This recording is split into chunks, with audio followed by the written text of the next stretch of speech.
Hello students, I welcome to you all in this session. So today we are going to discuss class 10 chapter from the diary of Anne Frank written by Anne Frank. So before we start this chapter, once ये allowed English दुनिया में आए हैं तो कुछ सीख के जाना है बाहरी दुनिया में अगर आपको सफलता पाना है. So let's start this chapter and discuss. So first of all I will give you a brief introduction of this chapter, then we will start this chapter. ये जो एन फ्रैंक हैं तो इनकी एक डायरी है, इसका नाम है the diary of a young girl. उसी का एक छोटा सा एक्सट्रैक्ट लिया है, मतलब कि उसी का एक छोटा सा पार्ट है the diary of a Anne Frank के नाम से आपके चैप्टर में दिया हुआ है. ये पूरी की पूरी एक डायरी है जो कि the diary of young girl के नाम से पब्लिश हुई. अब ये स्टोरी स्टार्ट होती है वर्ल्ड वॉर के टाइम पे. 1942 के आसपास वर्ल्ड वॉर हो रहा था, सेकेंड वर्ल्ड वॉर. तो सेकेंड वर्ल्ड वॉर के टाइम पे ये जो एन फ्रैंक थी इनका जन्म हुआ था जर्मनी में, ठीक है, और ये एक जेविश फैमिली से बिलोंग करती थी. लेकिन वहाँ पर वर्ल्ड वॉर के टाइम पे क्या हुआ, नाजियों का कब्जा हो गया. अब जितने भी नाजी लोग थे, सिचुएशन इतनी बैड थी कि वो लोग एक दूसरे को मार दे रहे थे.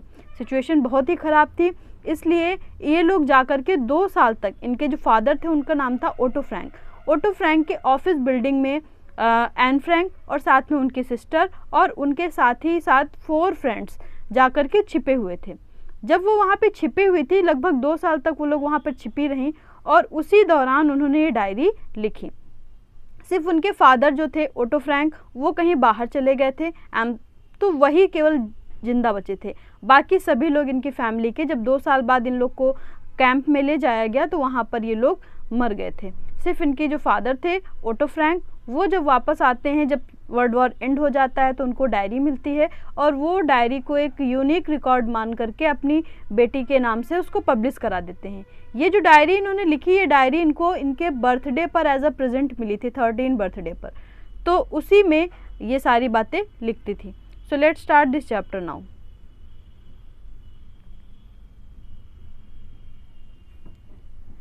Writing in a diary is a really strange experience for someone like me.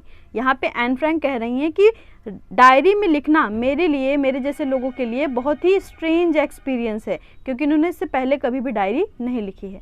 Not only because I have never written anything before, केवल इसीलिए नहीं कि मैंने इससे पहले कभी लिखा नहीं है, but also because it seems to me that later on neither I nor anyone else will be interested in the misusings of a 13-year-old schoolgirl. बल्कि बाद में, अभी तो मैं ये डायरी लिख लूँगी, लेकिन बाद में ना तो मैं ना तो कोई और मेरी डायरी पढ़ने में इंटरेस्टेड होगा. कोई भी एक 13 years old लड़की की डायरी नहीं पढ़ना चाहेगा और शायद मैं खुद भी जब बड़ी हो जाऊँगी तो अपनी ये डायरी पढ़ने में इंटरेस्टेड नहीं होंगी. कोई भी 13 ईयर एक स्कूल गर्ल की डायरी क्यों पढ़ना चाहेगा. ओह well, it does not matter. लेकिन कोई बात नहीं, ये सारी चीज़ें मैटर नहीं करती हैं. I feel like writing and I have an even greater need to get all kinds of things off my chest. लेकिन कोई बात नहीं, मैं लिखना चाहती हूँ इसलिए मैं लिख रही हूँ, क्योंकि मुझे बहुत ज़्यादा ज़रूरत है कि मैं अपने सारी all kinds of things off my chest, मतलब अपने सारी मन की बातें मैं बाहर निकालना चाहती हूँ और वो मैं इस डायरी के माध्यम से लिखना चाहती हूँ. फिर उसके बाद वो कहती हैं कि paper has more patience than people. जो पेपर होता है उसमें लोगों की अपेक्षा ज़्यादा धैर्य होता है. अगर आप किसी पीपल को कोई बात बताओगे तो वो उसको हजम नहीं कर पाएगा, वो उसको किसी न किसी को बता देगा, पहली चीज़. दूसरा फैक्ट ये है कि आप किसी को बहुत ज़्यादा अगर बताओगे तो वो बोर हो जाएगा. लेकिन पेपर एक ऐसी चीज़ है जिस पे आप लिखते जाओ अपनी फीलिंग्स को, ना तो वो बोर होता है और ना ही तो वो किसी से बताने जाता है, तो उसमें ज़्यादा पेशेंस होता है. I thought of this saying on one of those days when I was feeling a little depressed and was sitting at home with my chin in my hand. अब उस दिन की बात है, मैं बहुत ही परेशान थी और अपने चिन को यानी कि अपनी दाढ़ी को अपने हाथ में लिए हुए बैठी थी. बोर्ड एंड डिस्ट्रेस, काफ़ी परेशान थी और मैं बोर हो रही थी. वंडरिंग वेदर टू से स्टे इन और गो आउट, और मैं सोच रही थी कि घर पे रुकूं या बाहर जाऊं. I finally stayed where I was, फिर मैं वहीं पर रुकी रह गई जहाँ पर मैं थी. Brooding, yes paper does have more patience, काफ़ी सैड थी और मैंने कहा कि पेपर में ज़्यादा पेशेंस होता है. And since I am not planning to let anyone else read this stiff backed notebook grandly referred to as a diary, unless I should ever find to real friend it probably would not make a bit of difference. तो वो कहती हैं कि जब तक मुझे कोई real friend नहीं मिल जाता तब तक मैं अपनी सारी मन की बातें अपनी इस डायरी से कहूँगी, उसी डायरी में मैं अपने सारी मन की बातें लिखूँगी। Now I am back to the point that prompted me to keep a diary in the first place. I don't have a friend. अब क्यों इन्होंने डायरी लिखना स्टार्ट किया वो बता रही हैं कि क्योंकि मेरा कोई ट्रू फ्रेंड नहीं है। Let me put it more clearly, और रीडर्स को ये बहुत ही क्लियर कर देना चाहती हैं कि since no one will believe that a 13-year-old girl is completely alone in the world, कोई भी नहीं विश्वास करेगा कि एक 13-year-old गर्ल पूरी दुनिया में कम्प्लीटली अकेली है। एंड आई एम नॉट, और कह रही हैं कि मैं अकेली नहीं हूँ। आई हैव लविंग पेरेंट्स, इनके जो पेरेंट्स हैं वो बहुत ही अच्छे हैं। एंड अ 16-year-old सिस्टर, इनकी एक सिस्टर है जो 16 ईयर्स की है। And there are about 30 people I can call friends, लगभग 30 लोग ऐसे हैं जिनको मैं फ्रेंड्स कह सकती हूँ। आई हैव अ फैमिली, मेरी फैमिली भी है, लविंग आंट्स हैं, एंड अ गुड होम, एक अच्छा घर भी है। No one the surface I seem to have everything except my one true friend, सभी लोग हैं लेकिन एक ऐसा फ्रेंड नहीं है जिससे मैं सारी सीक्रेट शेयर कर सकूं। एक फ्रेंड होता है ना जो लाइफ में सबसे इंपॉर्टेंट होता है, जिससे हम कहने में कुछ भी नहीं झिझकते, जिसको हम कहते हैं ट्रू फ्रेंड। तो इनके फ्रेंड्स तो बहुत हैं मगर कोई एक ट्रू फ्रेंड नहीं है जिसको वो अपने सारी मन की बातें कह सके बिना किसी झिझक के। All I think about when I am with friends is having a good time, और कहती हैं कि जब मैं दोस्तों के साथ होती हूँ तो मेरा समय अच्छा जाता है। I can't bring myself to talk about anything but ordinary everyday things, लेकिन मैं उनसे सारी बातें शेयर नहीं करती हूँ, सिर्फ रोज़मर्रा की ऐसे ही ऑर्डिनरी बातें शेयर करती हूँ। We don't seems to be able to get any closer and that's the problem, मैं बहुत ज़्यादा लोगों के क्लोज नहीं जा पाती हूँ, यही मेरी प्रॉब्लम है। Maybe it's my fault, शायद ये मेरी गलती है उन लोगों की नहीं। That we don't confined in each other, जो हम एक दूसरे पर इतना ज़्यादा विश्वास नहीं कर पाते हैं और सारी बातें शेयर नहीं कर पाते हैं।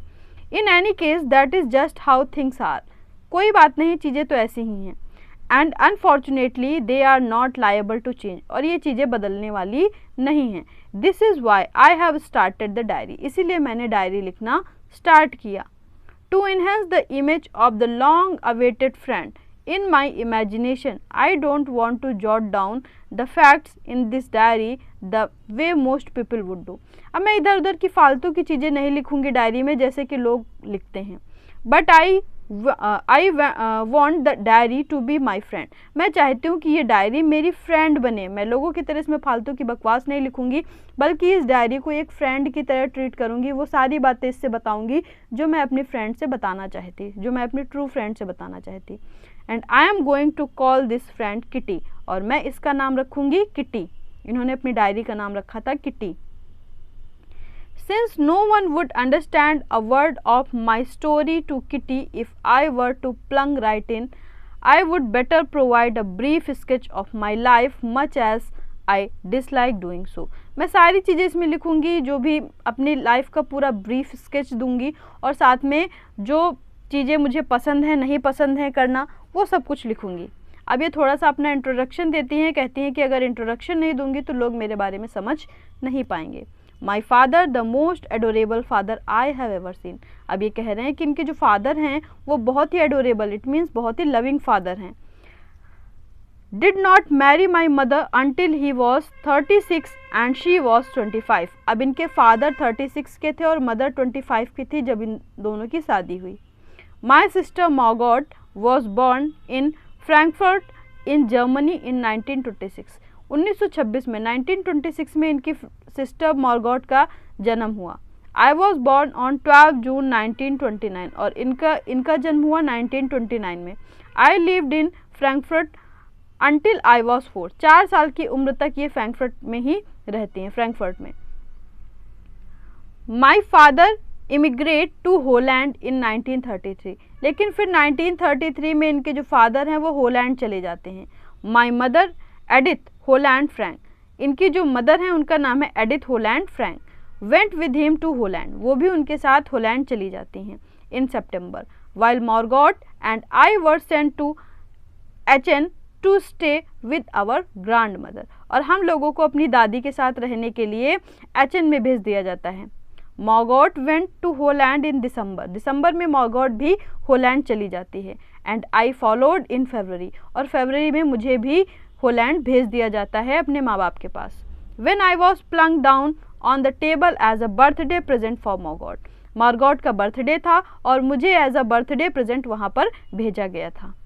आई started right away at the Montessori nursery school, अब मैं मॉन्टेसरी नर्सरी स्कूल में पढ़ रही थी। I stayed there until I was 6 तक की वो वहीं पढ़ती हैं।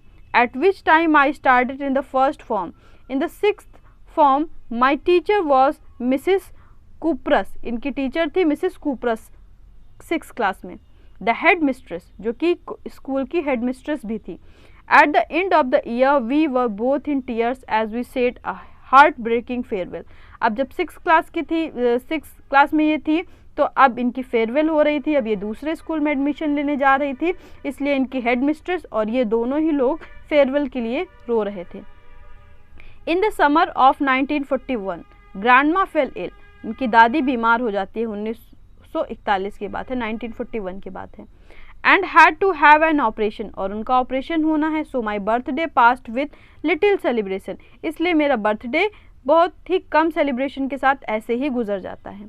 ग्रैंडमा डाइड इन जनवरी 1942, 1942 में इनकी जो ग्रैंडमा है वो पास हो जाती हैं। No one knows how often I think of her and still love her, कोई नहीं जानता कि मैं अभी भी उनके बारे में सोचती हूँ और उनको अभी भी प्यार करती हूँ। This birthday celebration in 1942 was intended to make up for the other and grandma's candle was lit along with the rest। अब 1942 में जब एन फ्रैंक का बर्थडे होता है तो ग्रैंडमा के नाम से भी एक कैंडल इनके केक पर लगाई जाती है।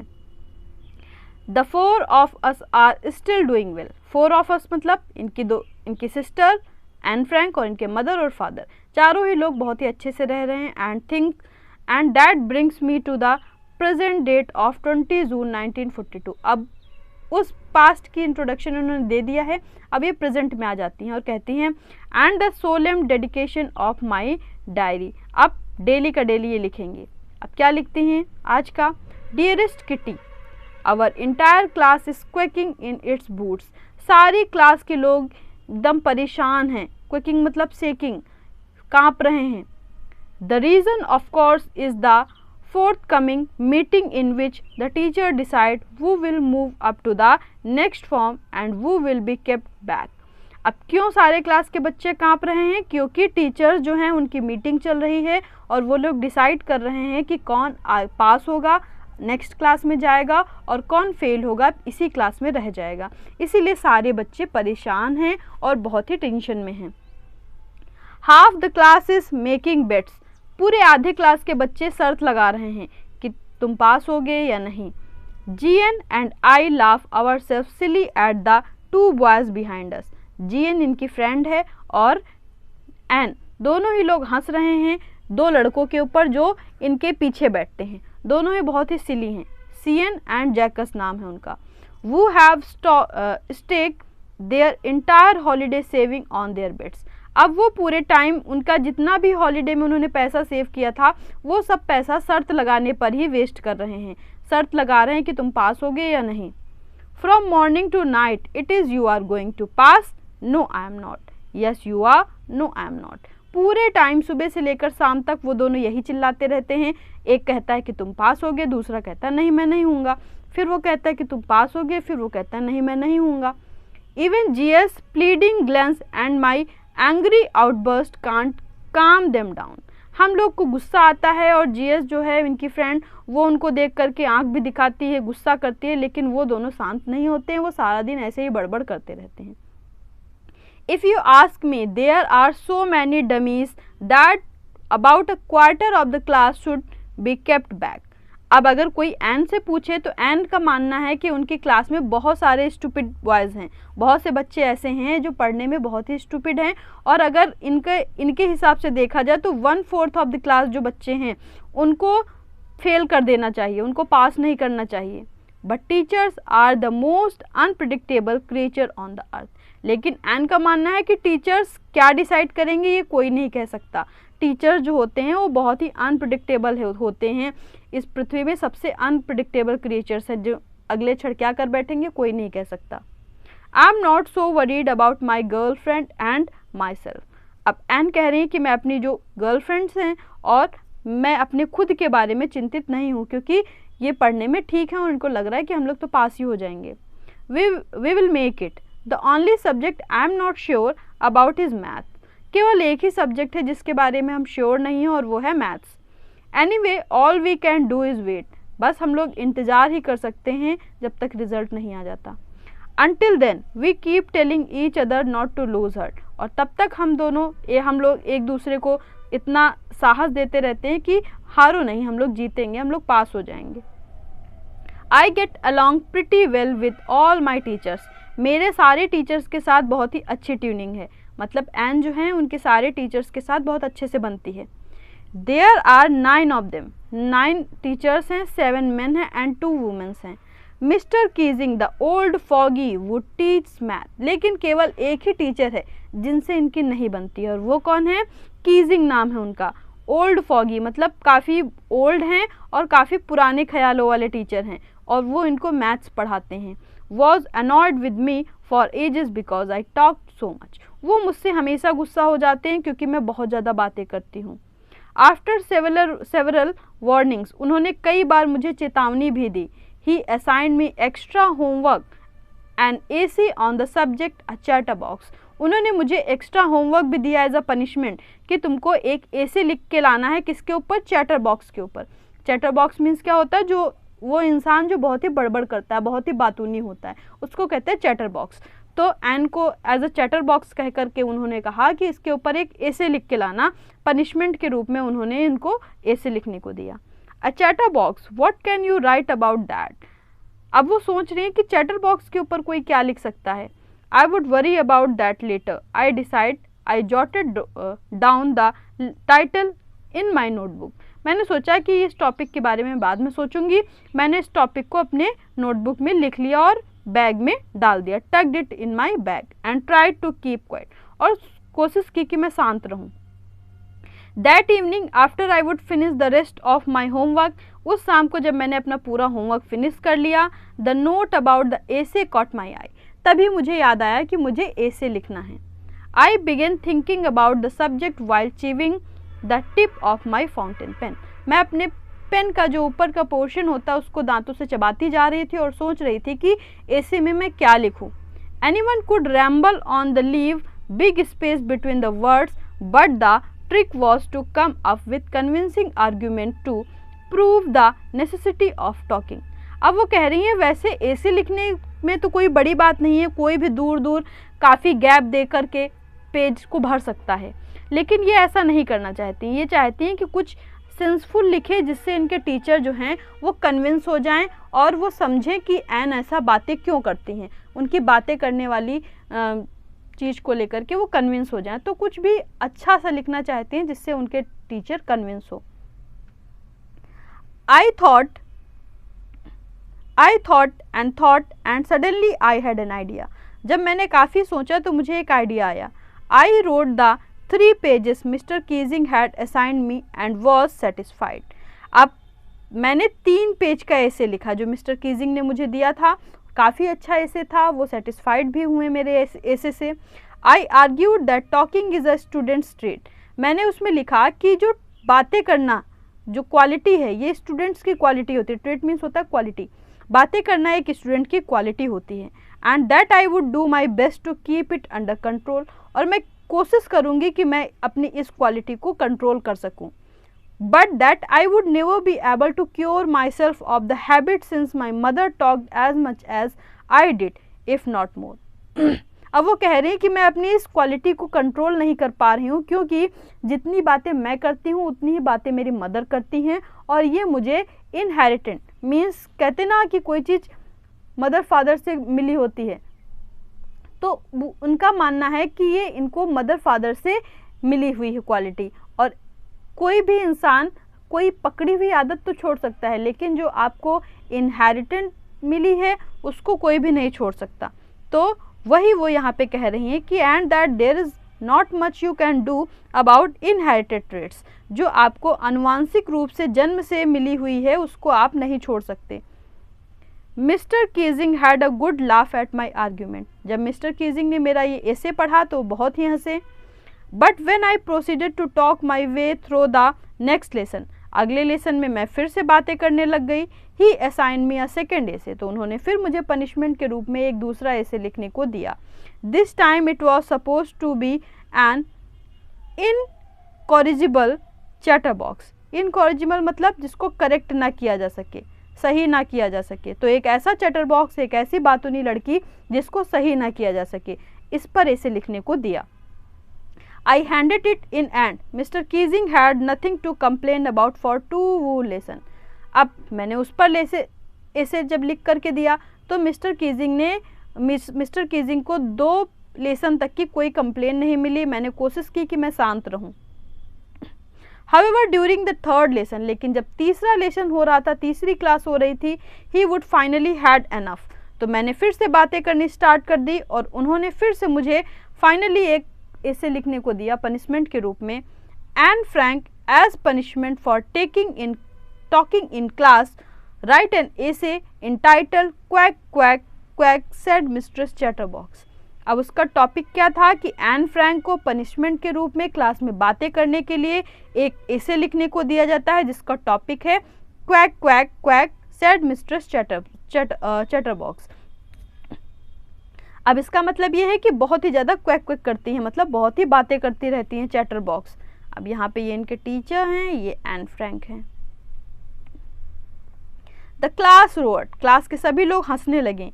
आई हैड टू लाफ टू, मुझे भी हंसी आ गई। Though I would nearly exhausted my ingenuity on the topic of chatterboxes, it was time to come up with something else. अब मैंने कई सारे एक्सपेरिमेंट कर लिए थे अपने इस ऐसे के ऊपर, लेकिन इस बार मैंने सोचा कि कुछ बहुत ही अच्छा ऐसे लिखती हूँ, समथिंग ओरिजिनल, कुछ ऐसा जो एकदम ओरिजिनल हो।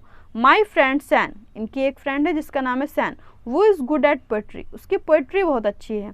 Offer to help me write the essay from beginning to end in verse, उसने मेरी मदद करने के लिए कहा। उसने कहा कि मैं शुरू से लेकर आखिरी तक वर्स में तुमको लिख करके एक ऐसे लिखने में मदद करूंगी। वर्स क्या होती है? पोएम के माध्यम से जब आप कोई मैसेज कहते हो, तो पोएटिक तरीके से पूरा ऐसे लिखने के लिए उसने इनकी मदद की।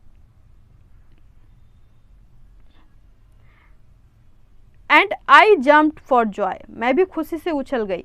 Mister Keesing was trying to play a joke on me with his ridiculous subject, but I would make sure the joke was on him।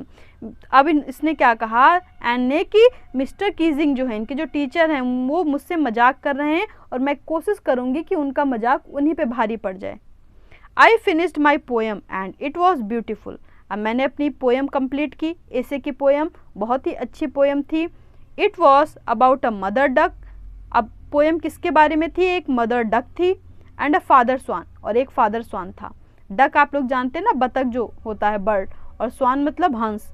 With 3 baby ducklings, उनके 3 डकलिंग्स थे, छोटे छोटे बच्चे थे बतख के।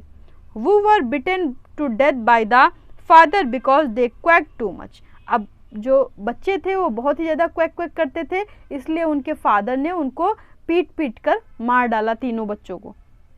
Luckily mister Keesing took the joke the right way. अब जब इस पोएम को, इस ऐसे को मिस्टर कीजिंग ने पढ़ा तो उन्होंने उसको पॉजिटिव तरीके से लिया।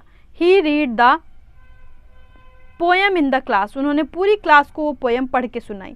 एडिंग हिज ओन कमेंट्स, और अपने खुद के भी कमेंट किए। And to several other classes as well, और कई सारी क्लासेस में जा जाकर वो पोएम पढ़ के सुनाई। Since then I have been allowed to talk and have not been assigned any extra homework. उस दिन के बाद से मुझे बात करने की अलाउंस मिल गई कि मैं जितनी चाहे बातें कर सकती हूँ, और उस दिन के बाद से मुझे कोई पनिशमेंट के रूप में एक्स्ट्रा होमवर्क नहीं मिला। On the contrary mister Keesing always making jokes these days, और उसके बाद से मिस्टर कीजिंग जो थे वो काफ़ी बदल गए थे, वो जोक करने लगे थे, मजाक करने लगे थे और काफ़ी अच्छे हो गए थे।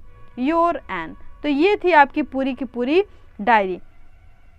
Extracted from the diary of a young girl with slight adaptation. अच्छा, एक बात आपको और बता देना चाहते हैं कि diary of a young girl अब तक की सबसे ज़्यादा पढ़ी गई बुक्स में से एक है। जो भी बुक्स अब तक की पब्लिश हुई हैं उनमें से जो सबसे ज़्यादा पॉपुलर रही है और सबसे ज़्यादा लोगों ने इसको पढ़ा है वो the diary of a young girl है। So thank you students, thank you so much. I hope कि आपको ये चैप्टर समझ में आया होगा। ऐसे ही और इंटरेस्टिंग वीडियोस के लिए हमारे चैनल को लाइक, शेयर एंड सब्सक्राइब करना ना भूलें। बाकी की क्लास 10th की जो भी आपके जो चैप्टर हैं उन पे मैंने पहले ही जिन पे वीडियो बना दिया है, उसका प्लेलिस्ट का लिंक आपको डिस्क्रिप्शन में मिल जाएगा, वहाँ से जाकर के आप विजिट कर सकते हैं। Thank you, take care and good bye.